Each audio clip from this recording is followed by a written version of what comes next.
slave to fear. Real Cuff Radio is about to begin. I am a child of God. I'm no Everybody loves a hero. slave to fear. I believe there's a hero in all of us. I am a child.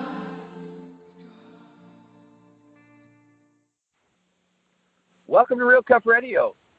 And tonight, I thought I was just going to be interviewing another author until I started going through and I realized I know this person. I've actually listened to his radio show on Moody Bible Institute, which, by the way, Julie, my wife, she graduated from there.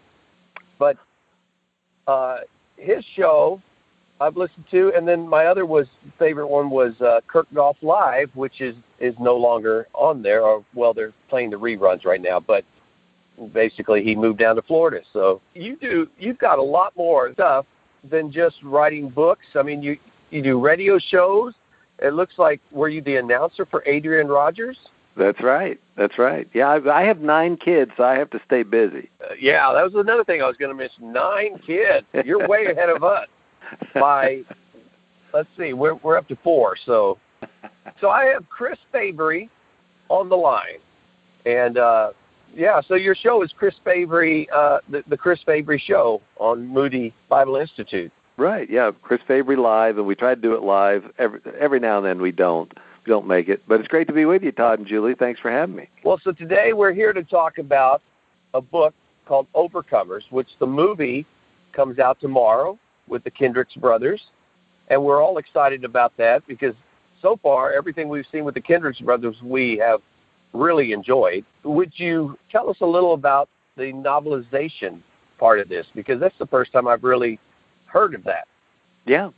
Now, a lot of people ask that question, like, how does that, they do the movie first and then you write a novel? Because usually it's the other way around. And the way I like to explain it is the Kendricks come up with the idea, they come up with the fence line around the story, and then they put me in the middle of the pasture, lock me in, and let me just play, And so they make all of the hard decisions about the plot, things that are going to happen in the plot, and who lives, who dies, who has an awakening and may come to God or not. And then I get to kind of flesh that out. There are only so many things you can do in an hour and a half or 2 hours in a film. But in a book, on the page, I can ask a bunch of questions. So, for example, with War Room and Miss Clara, I watched the film and the rough cut of the film, and one of the first questions that came to me was, here is an older woman in a 2-story house, and she has to go upstairs and pray. She's going to fall one of these. She's going to fall one of these days. Why is she in that house? And so I asked that question. There must be some history with this house, and so we went into that. Same thing with Overcomer. It's this story about a young girl, and she's had a hard life, and she wants to run, and she's got asthma, so she's got 2 strikes against her already. And then there's this coach who loses his basketball team, and his identity is wrapped up in we're gonna win the state championship, and stuff happens in the town, and the industry goes away, and the school gets smaller, and they have to quit a bunch of teams on the sporting events, and so he's a great coach with no team, with nobody to coach. And that's when he meets Hannah, this young girl. And so I am asking questions all the time as I'm watching the movie. Why does she have that up there on her wall in her bedroom? What has he got around his neck? What is this relationship to the whistle that he has? I get to ask all those questions and then plumb the depths along with, mainly Alex Kendrick, who helps keep me on the rails. I get to ask those questions and write about that with the backstory as well as what's going on that you see on the screen. We interviewed the author that wrote Woodlawn, and we interviewed the author that wrote Same Kind of Difference as Me.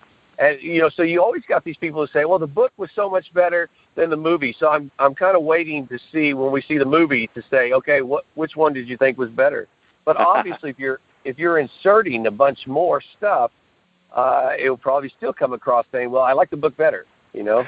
Well, I hope so. I hope what you get is when you're watching a movie, what happens is they do all the work for you. The Hendrix, and I was down there when they were filming the scene that opens the movie. They had a drone shot that goes across the landscape and goes into the gymnasium and goes down to the court, and so it's a continuous one shot with the coach having the conference with the team members as they're looking at the clock. I mean, it's just a fantastic thing. So when that happens on the screen, you watch that, you're into it, but you don't have to picture anything. It's all done for you. When I write, all I have is words, and the only way that I can paint the picture for you is to call the story out to you. So in a sense, I think that reading, you bring a lot to the story as you read because you think, oh, well, it would look like this, and that character would look like that. And then you go into the film and you say, oh, okay, that's kind of how I pictured it right there. But the beauty of the book is that everything that's in the movie basically is in the book, but there are things that aren't in the film that for example, the book starts a little earlier in time and a huge loss for a couple of the characters and shows you what happened 15 years before this story starts on day one with the film. So I'm able to do that with the Hendrix blessing and give you a fuller picture of the whole story that's going on. So, and you've written quite a few novels that some of them I've never even heard of, but I was going through and I didn't realize. I was going, wow. I mean, you've written a lot. Yeah, like I said, 9 kids and they're hungry, so you you have to stay busy. This is my 81st published book. Overcomer is book number 81. So I got the writing bug early as a kid and didn't think that I could do it. I actually didn't have my first book published until I was in my 30s. But I've been on kind of a book path treadmill for a few years now. What is your youngest child right now? He is just turned 18. So we have from 34 down to 18 and everything in between. No doubles or triples in there. They're all just single births. Wow. That's quite a family. Well, Julie, did you want to ask some questions? I had a question. How did you ever get into the novelization? How was that presented to you and came across your path? Well, I had done a couple of others. I did War Room with Hendrix, and then I did a book called The Song, which was a novelization of the film of the same title. And basically it is people, different disciplines of doing a film or a film script and writing a novel. And so I have done so much along those lines, and there was actually, the answer to that question is a lady named Brenda. Brenda is a prayer warrior. She is part of the prayer team with the Hendrix. And she had read some of my novels, and I think she suggested it to Alex and Stephen and Shannon that, hey, he would do a really good job with this story. Why don't you give him a try?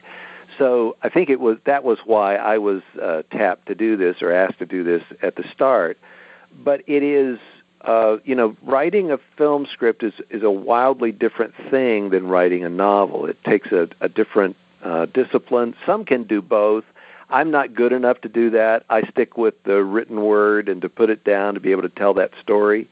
And so they came to me, the HendrixBrothers, and said, "Would you consider doing this?" And we did it in an interesting way. Usually, when I write a novel on my own, I start with page 1 and I go all the way to the end. I just kind of get everything out of me that I get out, and then I go back and I look at what worked and what didn't work. I clean it up. I edit it. With the Hendrix story, because everything is laid out there, I start with chapter 1, I write that, I finish it, I send it to Alex, I start on chapter 2. I get chapter 1 back with the notes, hey, this worked, this didn't work, why don't you do this? I do those edits, and then by that time I'm done with chapter 2, I send chapter 2. So basically by the time I finish writing the book, I've got the first draft already edited by the Hendrix, and then I can go back through it and make it, clean it up even more. So it's a pretty streamlined process, again, because they've already made all the hard decisions. Tell us a little bit about your testimony with planning on being a missionary, it sounds like, because both you and your wife graduated from Moody Bible Institute? Actually, no. I graduated from Marshall University in 1983. My wife, Andrea, is 4 years older than I am. She graduated from the University of Virginia, and we both had this feeling that somebody else could do the news reports and the stuff that we were doing, radio and TV news that we were doing in the little town that we lived in. We just felt like we were called to more, and missions seemed to be what we were being led to. So I went to Moody and studied for a year. She went to Moody part-time and worked to kind of put us through that for that year. And when we got to the end of that year, my professors were all saying, look, you've had this writing, you've had radio, you've had TV in your background. Do you think God can't use that? And I had basically kind of given that up. I thought that was, lesser. And because of their counsel to me, I kind of opened my heart to that. Well, if you really want me to do something like this, I'll do it. I thought you were leading me away from it. And so I went back toward that communication, I guess you'd have to say, and it led me to some really good places. You definitely have a great radio voice. Matter of fact, I was telling my wife, he's a lot more qualified than we are to do this interview. Maybe we should be letting him do it. Well, I don't think you have to have a great voice to do radio. I think what you have to have is an inquisitive mind and, want to know what's going on with other people. Some of the best people on radio that I've known haven't had that, the great big deep voice.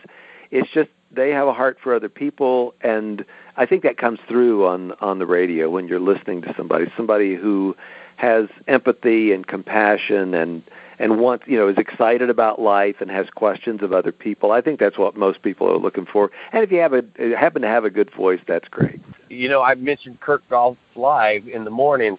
I would listen to him every morning at 2 because I do a lot of traveling. And, unfortunately, when he left, I'm like, wait a minute, that's my show. What are you doing to me? That's a real loss, isn't it? When you find somebody you really connect with and then they're not there, or they kind of move on. I think for Kurt, I know Kurt and his life situation and where he was with his family and everything, it was kind of taking a toll. Doing those midnights, overnight hours was really taking a toll on him. So I think he's in a better place now in Florida, doing a morning show, having a lot of the daytime together with his family and being able to connect there. So hopefully you'll be connecting with a new overnight program here pretty soon. What else you got, Julie? Well, I just wanted to say that, again, great author. Love the book, and I'm really looking forward to watching the movie. It opens tomorrow. Yay! Yay! So thank you for putting it down on paper. I feel like I already kind of, I'm looking forward to what I see on screen now. Yes. Well, I think what you're going to experience is, you've read the book, but there is an exhilaration with the actors, especially Alex, who plays one of the main coach character. I mean, he just brings everything to that. And then there's another character who's in the hospital.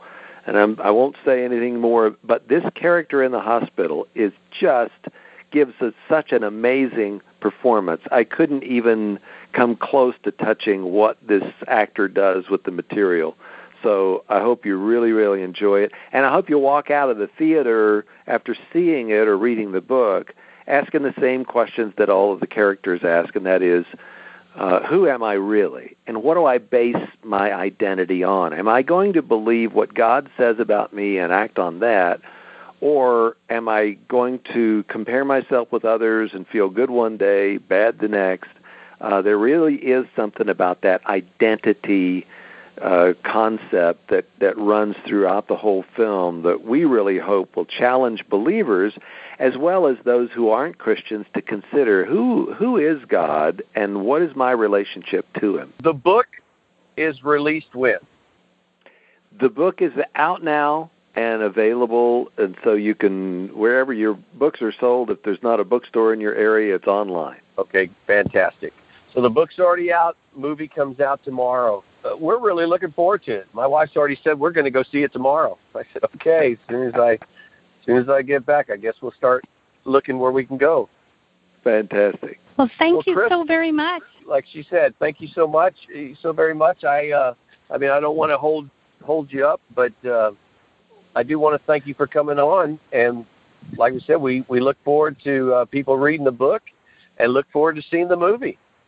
Well, fantastic. It's been great to get to meet you guys, and I hope we do it again. All right. Thank you so much, Chris. All right. God bless you. And that's a wrap. Hey, this is Real Cuff, and I want to thank you for listening. Please like and subscribe. YouTube completely removed our channel for a couple of years, but now we're back. Thank you.